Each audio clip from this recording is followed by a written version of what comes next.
దేవుని నామానికి మహిమ కలుగును గాక. మీ అందరికీ నా ప్రేమపూర్వక వందనాలు. అందరికీ వందనాలు. బాగున్నారా? కృపయు సమాధానం మీకు కలుగును గాక. పునరుత్థాన దీవెనలు ఆశీర్వాదాలు మీకు మీ బిడ్డలకు మెండుగా కలుగును గాక. ఆమేన్. చూడండి పిల్లరా, మరి ఈ దినం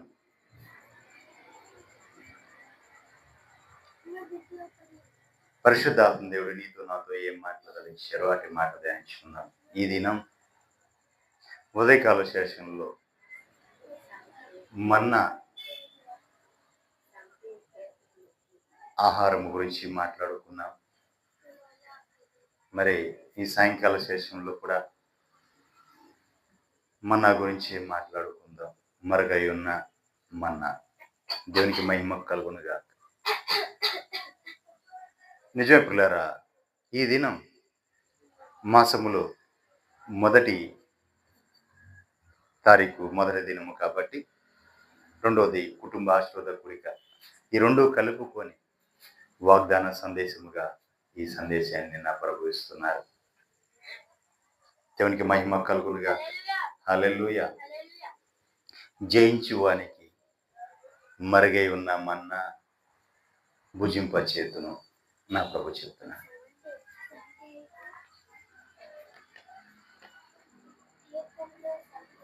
చూడండి పిల్లారా, ప్రకటన గ్రంథం 2వ అధ్యాయం 17 వచనం ధ్యానించుకుందాం.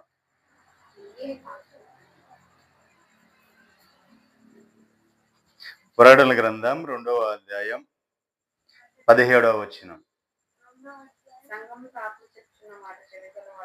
సంగములతో ఆత్మ చెప్పుచున్న మాట చెవిగలవాడు వినుగాక. జయించువానికి మరుగై ఉన్న మన్నాను భుజింపనిత్తును. ఆమేన్.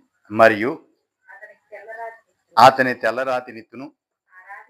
ఆ రాతి మీద చెక్కబడిన ఒక క్రొత్త పేరుండును. పొందిన వానికే గాని మరి ఎవరికి అదే ఆ పేరు ఎవరికి తెలియదు. దేవునికి మహిమ కలుగునుగా. నిజమే పిల్లారా, జయించు వారికి మరుగై ఉన్న మన్నాను నిత్తును అని నా ప్రభు సెలవిస్తున్నారు. ఎవరైతే జయిస్తారో వారికి మాత్రమే ఆ మరుగై ఉన్న మన్నా. ఉదయకాల సమయం ముందు ఉదయకాల సెషన్లో మనం మాట్లాడినప్పుడు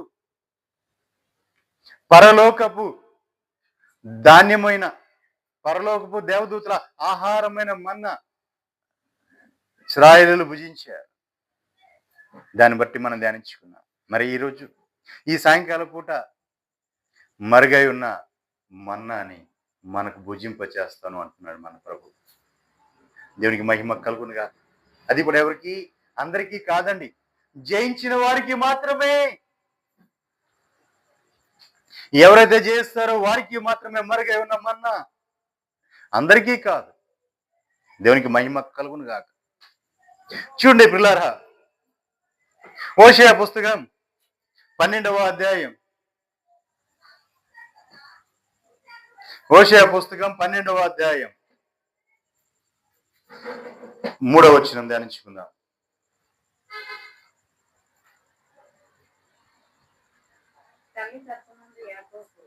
తల్లి గర్భమందు యాకోబు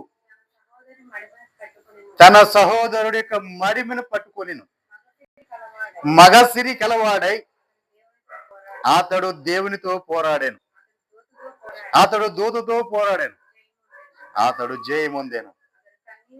అతడు కన్నీరు విడిచి అతన్ని బ్రతిమాలెను. బేతేలులో ఆయన అతనికి ప్రత్యక్షమయ్యాను. అక్కడ ఆయన మనతో మాట్లాడాను. దేవునికి మహిమ కలుగునుగా. చూడండి పిల్లరా, తల్లి గర్భమందు యాకోబు తన సహోదరుడి మడిమె పట్టుకొని పోరాడాడు. తల్లి గర్భంలో ఉన్నాయనే పోరాటం. తల్లి గర్భంలో ఉండగానే పోరాటం, సహోదరులతో పోరాటం. ఈ రోజున లోకంలో చూస్తుంటే భయంకరమైన విపత్తులు జరుగుతున్నాయి. దేశాలే కలిసి యుద్ధాలు చేస్తున్నాయి. చూడండి పిల్లారా, ఒక దేశం యుద్ధానికి వెళ్తే ఆ దేశం 10 దేశాల మీద యుద్ధానికి వెళ్తుంది.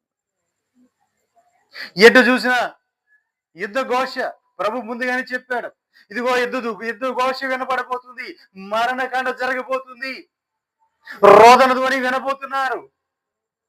అక్కడే కాదు, ఎక్కడో జరుగుతుంది అనుకోవద్దు, ఈ దేశంలో కూడా జరుగుతుంది.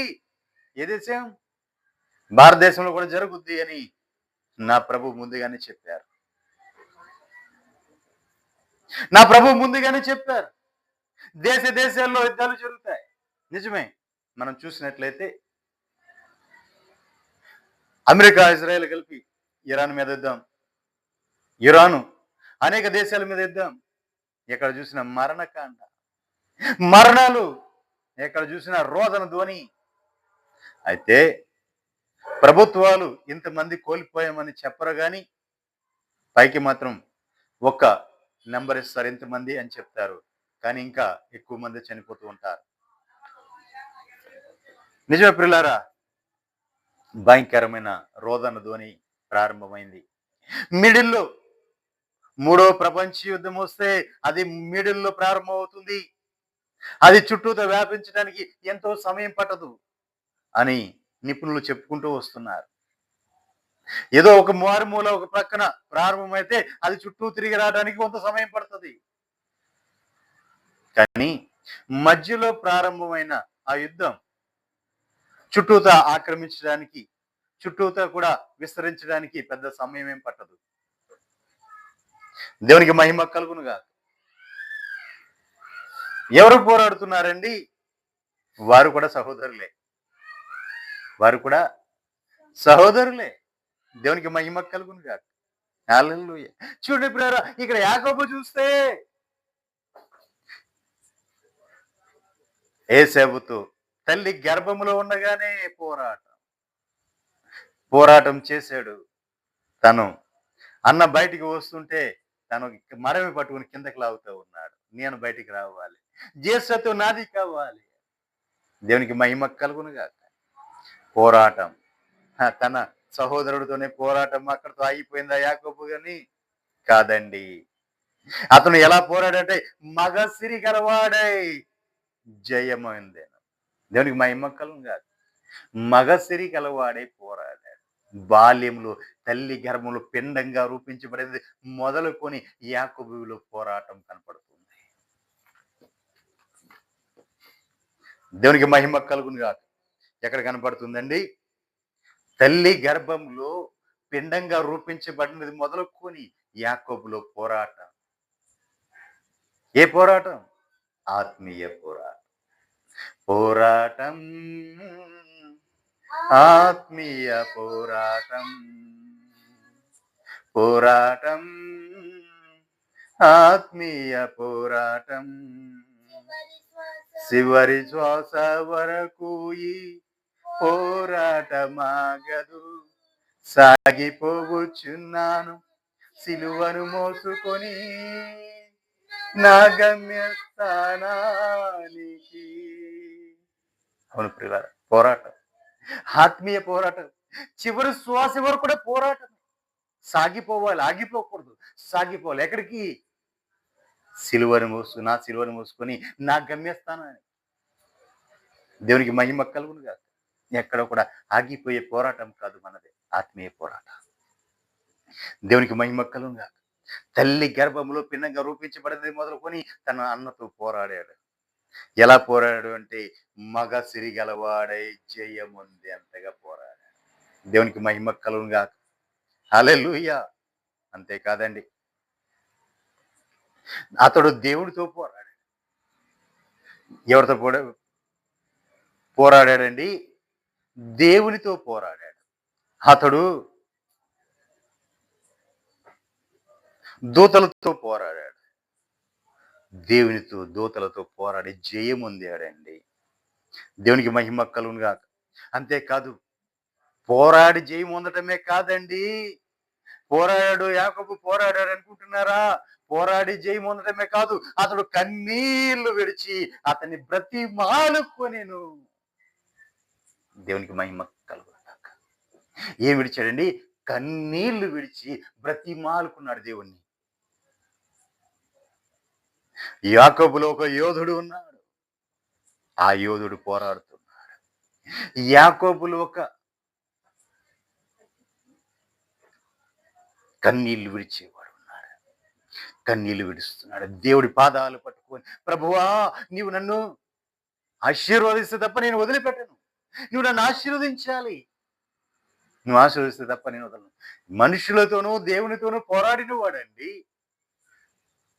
అతని జీవితం బాల్యం నుంచి అతని పిండంగా రూపించబడిన కాడి నుంచే పోరాడుతూనే ఉన్నారు. అలా పోరాడుకుని కన్నీళ్లు విడుస్తుంటే నా ప్రభు బేతేలులో ఆయన అతనికి ప్రత్యక్షమయ్యాడు.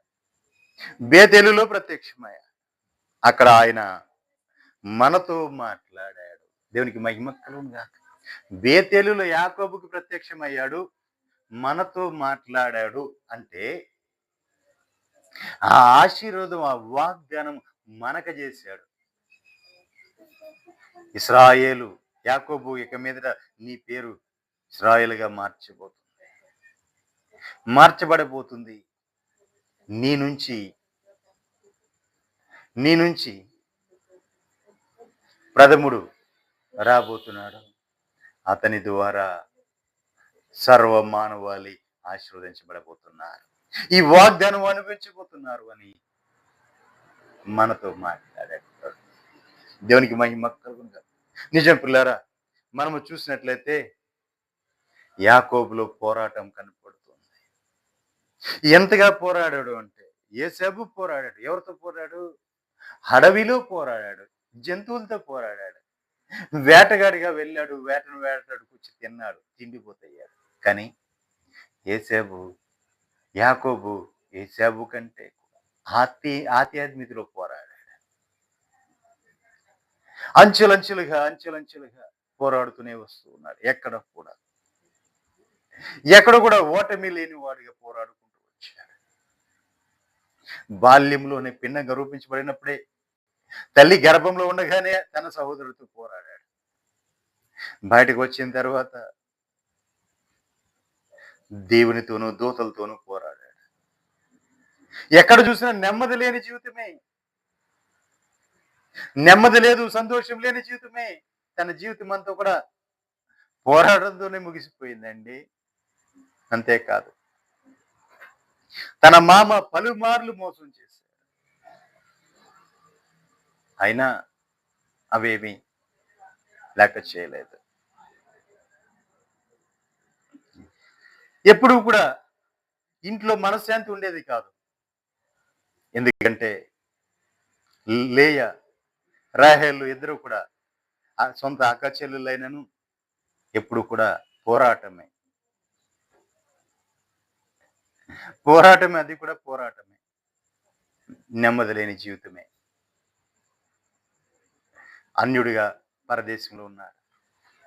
అక్కడ నుంచి దేవుడు స్వాస్యమైన దేశానికి తీసుకొస్తే అక్కడికి వెళ్ళేటప్పుడు అన్న ఏం చేస్తాడు అని మళ్ళీ భయం.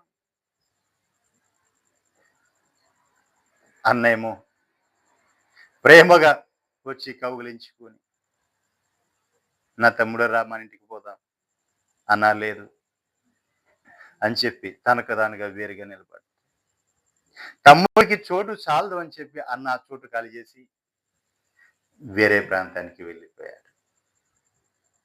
దేవునికి మహిమ కలుగును గాక. కారణం ఏంటి? యాకోబు పొందిన ఆశీర్వాదం. ఆ పెనుగులాట దేవునితో పోరాడి గెలిచిన వాడు. యాకోబు ముందు ఎవరో నిలబడ్డారా?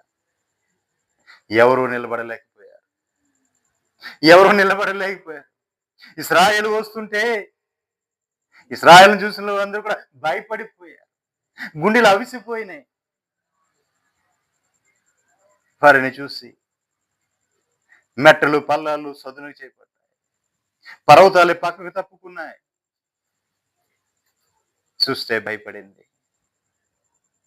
ఎందుకంటే సృష్టికర్త ఎవరికి ముందుగా ఉన్నాడని. దేవునికి మహిమ కలుగును గాక. అనుక్షణం ప్రతి క్షణం కూడా తను పోరాడుతూనే ఉన్నాడు. చూడండి పిల్లరా, ఇరిమియా పుస్తకం 15వ అధ్యాయం 19, 20 వచనాలు ధ్యానించుకుందాం.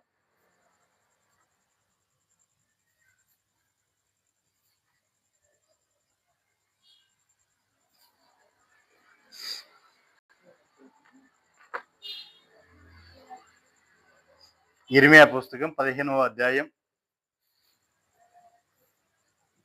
19, 20 వచనాలు ధ్యానించుకుందాం.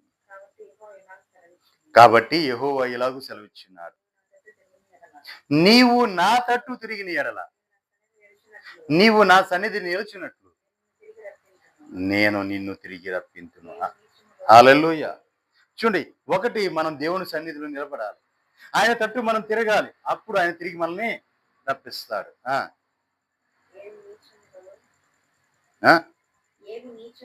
ఏవి నీచములో ఏవి ఘనములో నీవు గుర్తుపట్టాలి.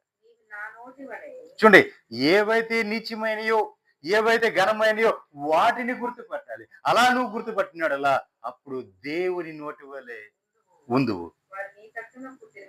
అప్పుడు వారు నీ తట్టు నాకు తిరగవలెను.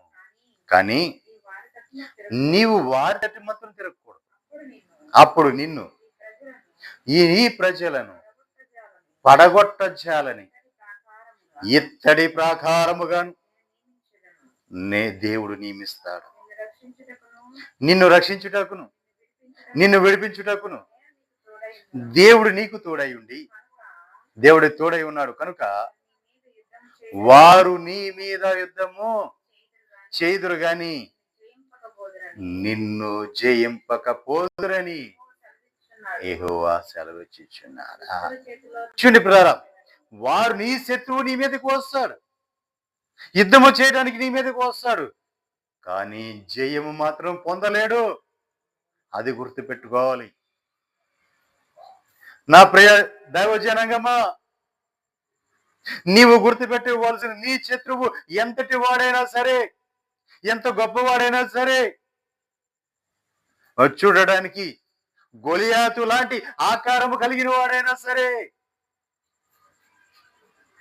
నీ మీదకి యుద్ధానికి వస్తాడు, కానీ నిన్ను జయించలేడు. నిన్ను జయించలేడు. ఎందుకంటే నా ప్రభువు నీ పక్షమై ఉన్నాడు, నీకు తోడై ఉన్నాడు కాబట్టి నిన్ను జయించలేడు.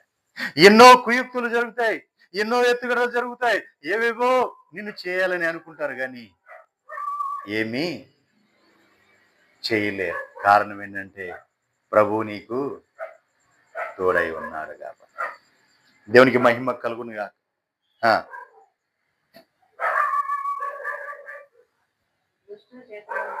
దుష్టుల చేతిలో నుండి నిన్ను విడిపిస్తారు, బలత్కారుల చేతిలో నుండి నిన్ను విమోచిస్తాడు. దుష్టులు బలత్కారులు నిన్ను కృంగ చేయటానికి, నిన్ను లోకం వైపు మళ్లించడానికి, నీ జీవితాన్ని పతనం చేయటానికి ఎప్పుడు కూడా పొంచే ఉంటాడు. వారి నుంచి కూడా నా ప్రభు నిన్ను విడిపిస్తాను అని చెప్తున్నాడు. దేవునికి మహిమ కలుగును గాక. అంతేకాదు 20వ వచనం చూస్తే, దేవునికి మహిమ కలుగును గాక. హల్లెలూయా. నిజం పిల్లారా, నిన్ను ఈ ప్రజలను పడగొట్టజాలని ఇత్తడి ప్రాకారంగా నిలబెట్టువాడు.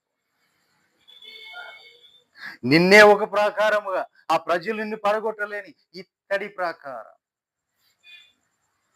ఇత్తడి గట్టిగా ఉంటుంది, స్ట్రాంగ్ గా ఉంటుంది, దాన్ని పడగొట్టజాలని వాడిగా నిలబడదు, ఇత్తడి ప్రాకారంగా నిలబడతాడు. అంటే ఇంకొక మాటలో చెప్పాలంటే ఇత్తడి వేడి త్వరగా తగ్గదు.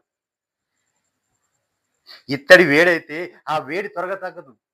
దాని అర్థం ఏంటంటే నీవు మండుతూ ఉండగా ఆ వేడి నీలోంచి తగ్గకుండా ఉంటుంది. దేవునికి మహిమ కలుగును గాక.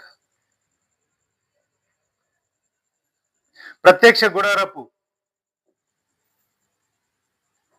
ఉపకరణములలో ఆ ధూపర్తి ఇత్తడితో చేయబడింది. ఆ ధూపర్తి నుంచి ఆ వేడి చల్లారనివ్వదు. ఆ బొగ్గులు త్వరగా ఆరిపోయేవి కాదు. ఎందుకంటే అది వేడి ఎక్కువ అవుతా ఉంటది ఇత్తడి. త్వరగా చల్లారదు ఇత్తడి. అందుకని నీలోంచి ఆయన మంట, నీలోంచి ఆ వేడి తగ్గనీయకుండా చేయటానికి ఇత్తడి ప్రాకారంగా నిన్నే నిలబెట్టబోతున్నాడు. నీ దగ్గరికి వచ్చినవారు కాలిపూడిదైపోతారు తప్ప నీకు ఏమీ కాదు. దేవునికి మహిమ కలుగును గాక. హల్లెలూయా. అంతేకాదండి, మొదటి యోహాను పత్రిక 5వ అధ్యాయం 1వ వచనం నుంచి 4వ వచనం ధ్యానించుకుందాం. మొదటి యోహాను పత్రిక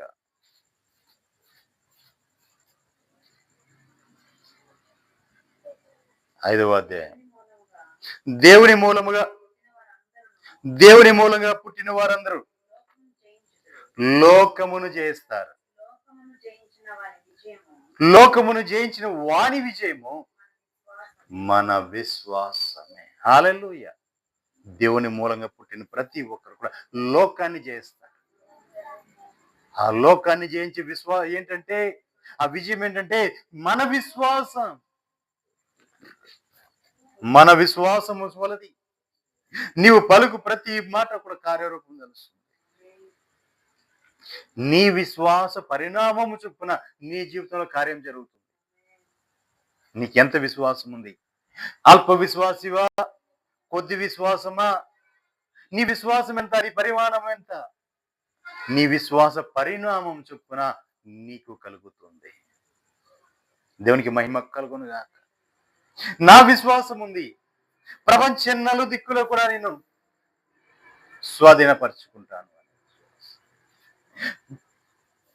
నాకు నా ప్రభు ఇచ్చిన వాగ్దానం, జన్మలను స్వాస్యముగాను భూమిని దిగంతల వరకు సొత్తుగాను నీకు నేను ఇచ్చి ఉన్నాను అన్నాడు. భూమి దిగంతముల వరకు కూడా నేను సొత్తుగా అనుభవించబోతున్నాను. జన్మ నేను స్వాస్యంగా అనుభవించబోతున్నాను. నా ప్రభు ఇచ్చిన ఏ మాట కూడా నిరర్థకము కాదు. దేవునికి మహిమ కలుగును. ఆయన సిద్ధపరిచిన ఆ సమయంలో నా కోసమని ఏర్పరిచిన ఆ గడియ రాగానే నా జీవితమే మారిపోతుంది. కార్యము జరుగుతుంది. ఊక కందని విధంగా కార్యం జరగబోతుంది. దేవునికి మహిమ కలుగును గాక. మన విశ్వాస పరిమాణము చొప్పున మన జీవితాల్లో కార్యం జరుగుతాయి. కింద వచ్చిన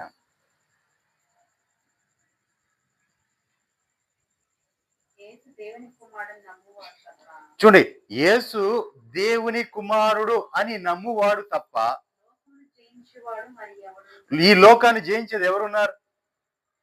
ఆయన దేవుని కుమారుని ఎవరైతే అంగీకరిస్తున్నారో వారందరూ కూడా ఈ లోకాన్ని జయించి ఉన్నారు.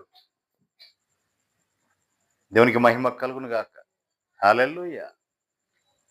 ఆయనందు విశ్వాసం ఉంచిన వారు, ఆయన దేవుని కుమారుడు అని ఒప్పుకున్నవాడు ఈ లోకాన్ని జయించి ఉన్నాడు. కింద వచ్చిన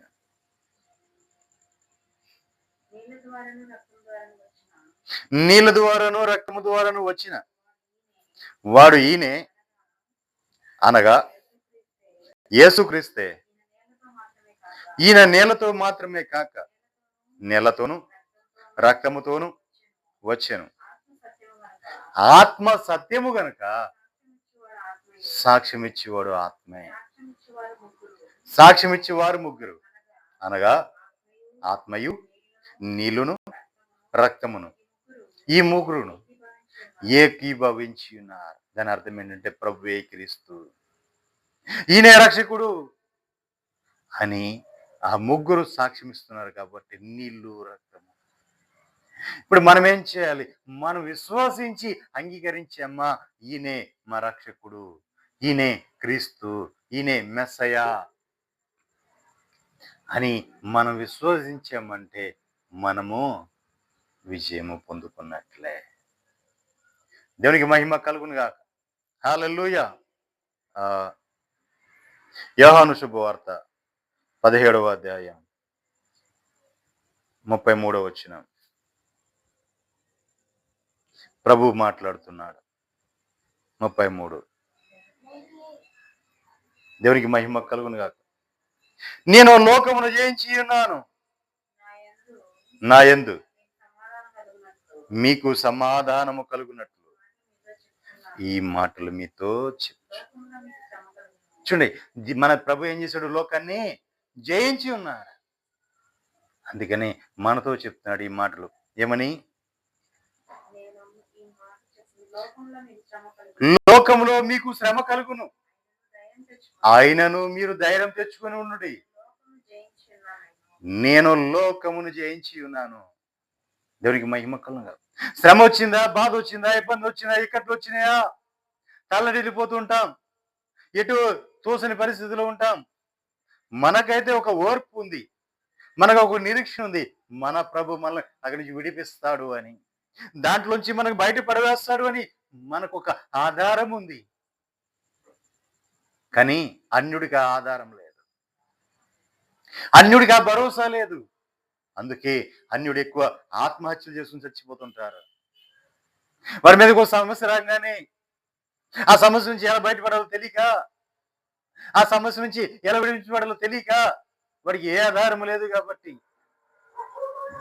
వాళ్ళు ఆత్మహత్య చేసుకుంటుంటారు. వాళ్ళలో ఎక్కువ ఆత్మహత్య జరుగుతుంటాయి. కానీ మనకైతే మన ప్రభు ఉన్నాడని చింత, మన ప్రభు చూసుకుంటాడని బాధ్యత. ఆయన భారము ఆయన మీద వేసుకుంటాడు. ఆ సమస్య నుంచి మనల్ని విడిపిస్తాడు, మనకు మార్గాన్ని చూపిస్తాడు. మన ప్రభు మనకు భరోసా ఇస్తాడు. దేవునికి మహిమ కలుగును గాక. హల్లెలూయా.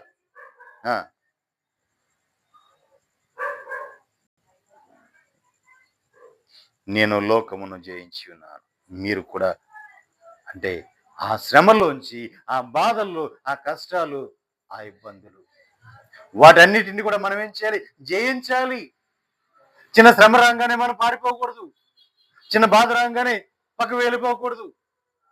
శ్రమలు, బాధలు, ఇబ్బందులు పడుకోకుండా క్రైస్తవుడే కాదు. ప్రతి శ్రమ వెనకాల ఒక మేలు, ప్రతి బాధ వెనకాల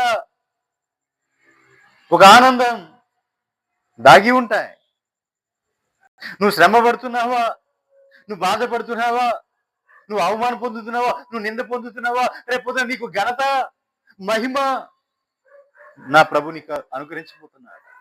అక్కడ నీకు విజయం అయిపోతున్నాడు, గొప్ప విజయం రాబోతుంది. దేవునికి మహిమ కలుగును గాక. ప్రకటనల గ్రంథం 21వ అధ్యాయం 6-7 వచనాలు ధ్యానించుకుందాం.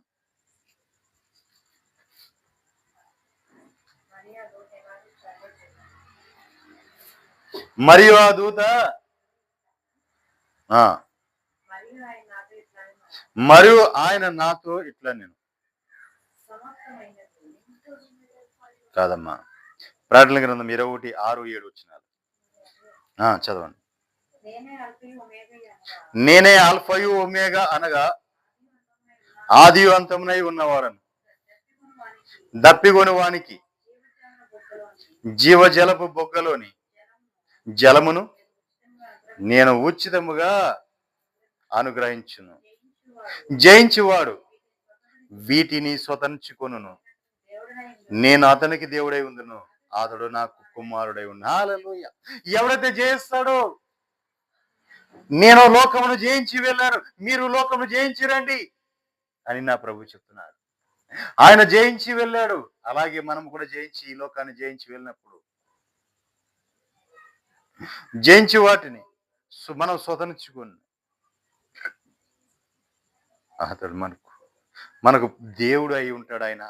మనం ఆయనకు కుమారులమై ఉంటాం. జయించాలి. జయించుకోకుండా మనం ప్రభు సన్నిధి చేరుకోలేం.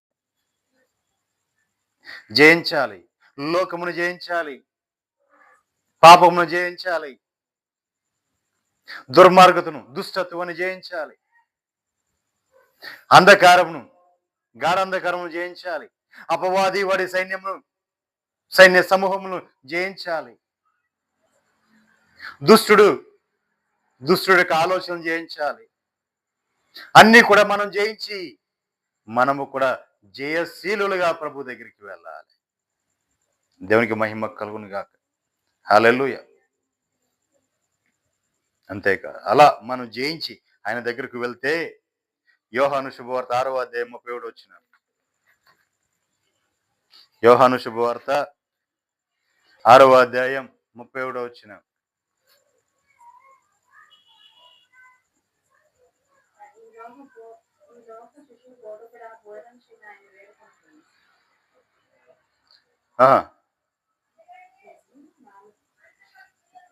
యోహాను శుభవార్త 6వ అధ్యాయం 31 వచ్చిన.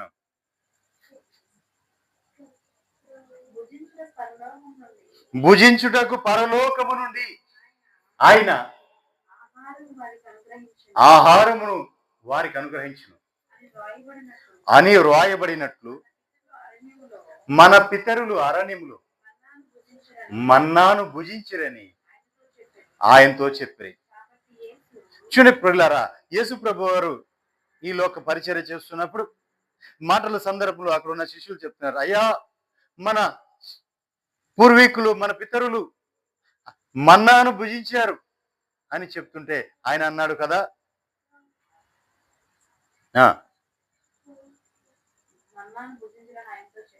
మన్నాను భుజించిరని ఆయనతో చెప్పి. కాబట్టి యేసు పరలోకం నుంచి వచ్చే ఆహారాన్ని మోషే మీకు ఇవ్వలా, నా తండ్రియే పరలోకం నుంచి వచ్చు నిజమైన ఆహారమును మీకు అనుగ్రహించి ఉన్నాడు. పరలోకం నుంచి దిగి వచ్చి లోకమునకు జీవమునిచ్చున్నది దేవుడే అనుగ్రహించు ఆహారమై ఉన్నదని మీతో నిశ్చయముగా చెప్పుచున్నానని వారితో చెప్పాడు. ఇదిగో పరలోకం నుంచి దిగి వచ్చిన ఆహారం, అది మీకు జీవాన్నిచ్చే ఆహారమై ఉన్నది. అది మోషే కాదు మీకు ఇచ్చింది, మరి ఎవరిచ్చారంటే నా తండ్రే మీకు ఇచ్చి ఉన్నాడు. అదే పరలోకమున దిగి వచ్చిన నిజమైన ఆహారము.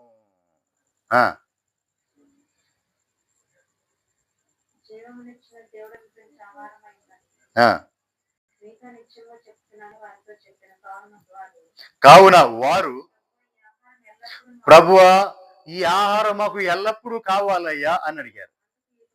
అందుకు యేసు వారితో ఇట్లా, నేను జీవాహారము నేనే, నా యొద్దకు వచ్చేవాడు ఏ మాత్రమును ఆకలి కొనడు, నా యందు విశ్వాసం ఉంచువాడు వాడు ఎప్పుడు కూడా దప్పికొనడు. ఒక నిమిషం చూని పిల్లరా, ఎవరైతే ఆయన దగ్గరికి వస్తారో జీవాహారం నేనే అంటున్నాడు నా ప్రభు. జీవాహారం నేనే, నా దగ్గరికి వచ్చిన వాడు ఎన్నడూ కూడా ఆకలి కొనడు. ఎందుకంటే ఆయనే ఆహారము కాబట్టి. ఆయన దగ్గర వచ్చిన ఎవరు కూడా ఆకలి కొనడు, ఆయన దగ్గర వచ్చిన ఎవరు కూడా ఎన్నడూ కూడా దప్పి కొనడు. ఎందుకంటే ఆయనే జీవజలపు ఊట కాబట్టి. హల్లెలూయా. ఆయన దగ్గరకు వచ్చిన వారు ఎవరు కూడా ఆకలి కొనరు.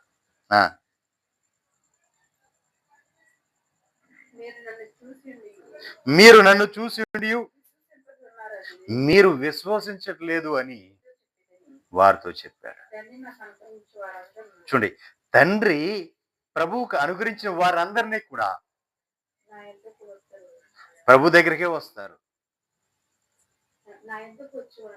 ప్రభు దగ్గరకు వచ్చి వారిని ఆయన ఎంత మాత్రం కూడా త్రోసివేయుడు. హల్లెలూయా. ఆయన దగ్గరకు వచ్చి వారిని ఎవరిని కూడా ఆయన తోసివేసే దేవుడు కాదండి. వారి కోసం తన ప్రాణాన్ని అర్పించిన దేవుడు. వారి కోసం తన ప్రాణాన్ని ఇవ్వడానికి ఆయన వెనుక తీయలేదు. అలాంటిది ఆయన ఎందుకు తోసివేస్తాడు? ఆయన తోసివేసే దేవుడు కాదు. దేవునికి మహిమ కలుగును గాక. హల్లెలూయా. కింద వచ్చిన, నా ఇష్టమును నెరవేర్చుకోవడానికి నేను రాలేదు, నన్ను పంపిన వాని చిత్తము నెరవేర్చుటకే పరలోకం నుంచి దిగి వచ్చానని చెప్తున్నాడు. హల్లెలూయా. హల్లెలూయా. ఎక్కడి వరకు వచ్చాము? 54 నుంచి.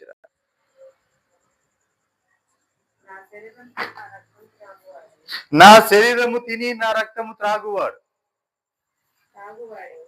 ఎవరైతే నా శరీరము తిని నా రక్తము తాగుతాడో వాడే నిత్య జీవము కలిగిన వాడు. అంత్య దినమున వాడిని నా ప్రభు లేపుతాను అని చెప్తాను. చూడండి, నా ప్రభు శరీరము నిజమైన ఆహారమును, ప్రభు రక్తము నిజమైన పానమునై ఉన్నాయి. ఎవరైతే ప్రభు శరీరము తిని ప్రభు రక్తము తాగుతారో వారి యందు ప్రభువునందు వాడును నిలిచి ఉంటారు. దేవునికి మహిమ కలుగునుగా. హల్లెలూయా. ఏంటండి, ప్రభువునందు వాడును వాని యందు ప్రభువును ఎప్పుడు నిలిచి ఉంటారంటే ఎవరైతే ప్రభు యొక్క మాంసం తిని, ప్రభు యొక్క శరీరమును తిని, ప్రభు యొక్క రక్తమును త్రాగుతారో వారి యందు ప్రభుని యందు వారును నిలిచి ఉంటారు. దేవునికి మహిమ కలుగునుగా. హల్లెలూయా. 57.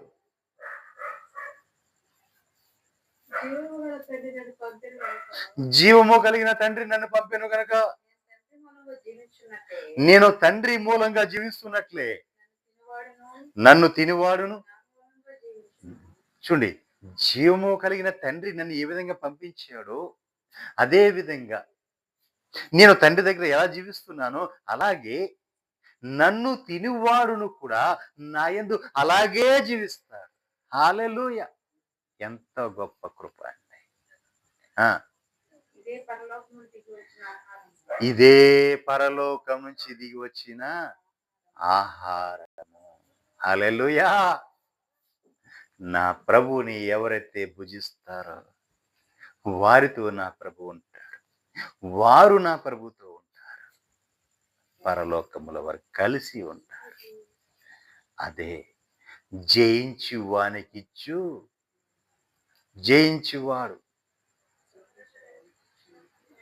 దేవునికి మహిమ కలుగునుగా. హల్లెలూయా. జయించువానికి మరుగై ఉన్న మన్నా నిత్తును అని నా ప్రభు చెప్పారు. ఎవరైతే జయించి లోకమును పాపమును జయించి ఎవరైతే ప్రభువును వెంబడించి ఆయనతో కలిసి నిలిచి ఉంటారో, ఆయనను ఎవరైతే భుజిస్తారో వారికి ఆయనే అప్పగించేసుకుంటున్నాడు. దేవునికి మహిమ కలుగును. తనకు తానుగా అప్పగించేసుకుంటున్నాడు. ఎవరైతే ఆయనను తిని ఆయనను భుజిస్తారు వారే నిత్య జీవానికి వారసులు. ఆ రక్త మాంసంలో పాలు పంపులు పొందారు. చాలా మంది దూరం అయిపోతున్నారు. రక్త మాంసాలు ఆయన నిబంధన చేసి ఉన్నారు. నా రాకడ పర్యంతరం వరకు ఇలాగూ జరగాలి. పిల్లరా, అశ్రద్ధ చేయొద్దు. ఒకవేళ నీవు ఆ రక్త మాంసాలు పాలు పంపులు పొందకుండా ఉండి, ఒకవేళ నీవు ఆ రక్త మాంసాలు నువ్వు భుజించకుండా ఉండి దేవుడికి దూరం అయిపోతున్నావేమో ఈ రాత్రి నువ్వు తెలుసుకో. జయించు వానికి మరుగై ఉన్న మన్నా నా ప్రభువే. ఆయన్నే అప్పగించుకున్నాడు. ఇదిగో నన్ను తిని నన్ను త్రాగండి, అప్పుడు నేను మీరు నాతో ఉంటారు. తండ్రిని నేను ఏకమై ఉన్న రీతిగా మీరు నేను ఏకమై ఉంటాను.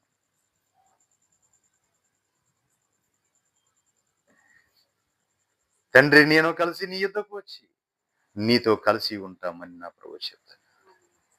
దేవునికి మహిమ కలుగునుగా. హల్లెలూయా. ఆ మరుగై ఉన్న మన్నా ఆయనే పరలోకం నుంచి దిగి వచ్చి ఆయనే ఆహారంగా మారిపోయాడు. ఆయనే ఆహారంగా మారిపోయాడు. మరి ఆహారాన్ని భుజించే వారు ఎంతమంది ఉన్నారు? ప్రియులారా, ఇంకను ఆలసి ముందులే, అప్పుడే ప్రభు రాడులే అనుకోవద్దు. ఇదిగో చూడండి,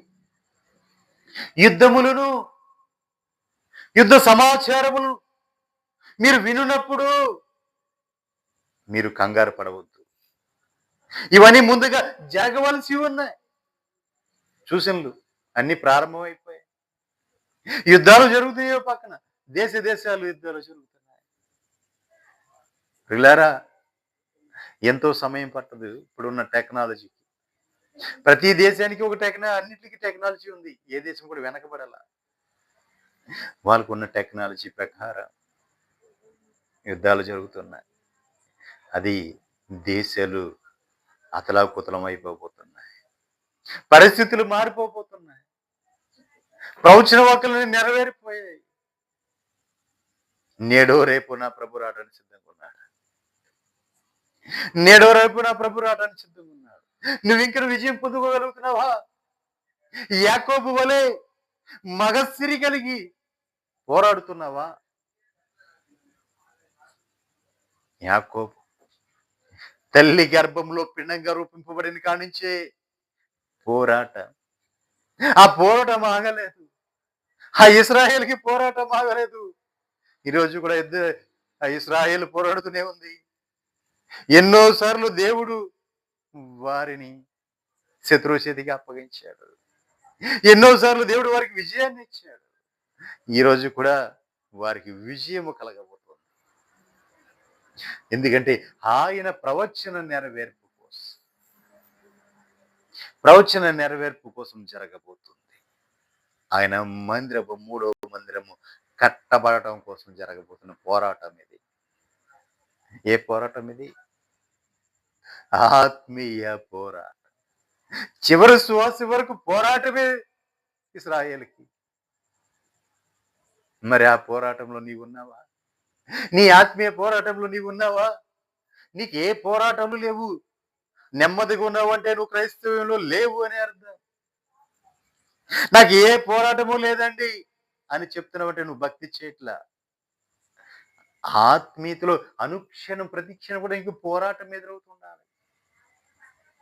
ఎన్ని శ్రమలు నాకే వస్తున్నాయి, అన్ని నా బాధ నాకే వస్తున్నాయి, ఇవాళ కష్టాలు నాకే వస్తున్నాయి అన్నయ్య అంటున్నావంటే నీవు సరి అయిన మార్గంలోనే నడుచుకుంటున్నావు. సరి అయిన మార్గంలోనే నడుచుకుంటున్నావు. ఎందుకంటే ఆయన సన్నిధికి నువ్వు వెళ్తున్నప్పుడు, ఆయనకి ఇష్టంగా నువ్వు ఉంటున్నప్పుడు, ఆయనకి ఇష్టంగా నువ్వు ఆయన ప్రియుడిగా నువ్వు మార్చబడుతున్నప్పుడు, నిన్ను అడ్డగించడానికి, నేను పక్కదారి పట్టించడానికి, నేను పడదొరయడానికి, నేను కూడదొరయటానికి అనేకులు లేస్తూ ఉంటారు. అపవాది వాడి ఆయన అనుచరులందరూ అదే పని మీద ఉంటారు. వారితో నువ్వు పోరాడాలి. విజయం వచ్చేంతగా పోరాడాలి. నీ పోరాటంలో నువ్వు ఇంకను రక్తము కారునంతగా పోరాడలేదు. ఇంకా రక్తము కారునంతగా నువ్వు పోరాడాల. నా ప్రభు పోరాడాడు, జయించి నా ప్రభు వెళ్ళి కూర్చున్నాడు తండ్రి కుడి పాసమున. నీవు పోరాడి జయించి నీవు వెళ్ళి నా ప్రభు కుడి పాసమున కూర్చోవాలని ఆయన ఆశపడుతున్నాడు. అందుకే తాను నీకు ఆహారంగా మారిపోయి నీకు నిత్య జీవాన్ని ఇచ్చి నిన్ను ఆ జీవంలోకి తీసుకుని వెళ్ళడానికి ఆయనే నీకు ఆహారంగా మారిపోయాడు. ఆ ఆహారం భుజించిన నీవు, ఆ మరుగై ఉన్న మన్నాను భుజించిన నీవు ఆ నిత్య జీవములో కోటాను కోట్ల సంవత్సరాలు ఆయనతో కలిసి గడపాలనేది ఆయన యొక్క అనాది సంకల్పం. ఆ సంకల్పము సిద్ధింపు కోసమే నీ కోసము ఆయనే ఆహారంగా పరలోకము నుంచి దిగి వచ్చిన మరుగై ఉన్న మన్నా జయించి వారిని భుజింపచేతును అన్నాడు. ఎవరైతే జయిస్తున్నారో వారందరూ కూడా ఆ మరుగై ఉన్న మన్నాని భుజిస్తున్నారు. హల్లెలూయా. కాబట్టి ప్రియులారా, మరి నేనైతే యుద్ధాలు నిలిచిపోవాలి, ఆగిపోవాలి అని నేను ప్రార్థన చేయను. ఎందుకంటే అవి జరగవలసి ఉన్నాయి, వాక్య నెరవేర్పు కోసం జరగవలసి ఉన్నాయి. కానీ ఆయన ఏర్పాట్లు ఉన్న బిడ్డలు, ఆయన ప్రజలు వాళ్ళు విడిపించబడాలి, వాళ్ళు తప్పించబడాలి. అంతేకాదు ఏ వ్యక్తి నశించిపోవడం నా ప్రభుకి ఇష్టం లేదు. ప్రాణహాని కలగకోకుండా ఆయన చిత్తము నెరవేర్పు జరగాలని ప్రార్థన చేద్దాం, ప్రార్థిద్దాం. అందరూ కూడా ప్రార్థన చేసుకుందాం.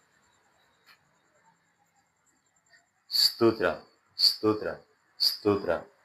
తండ్రి, మీరు త్వరగా రానే ఉన్నారు అయ్యా. అందుకే మమ్మల్ని సిద్ధపరచండి. మేము సిద్ధపడటానికి కావలసిన అయ్యా ఆ కృపను మాకు అనుగ్రహించు.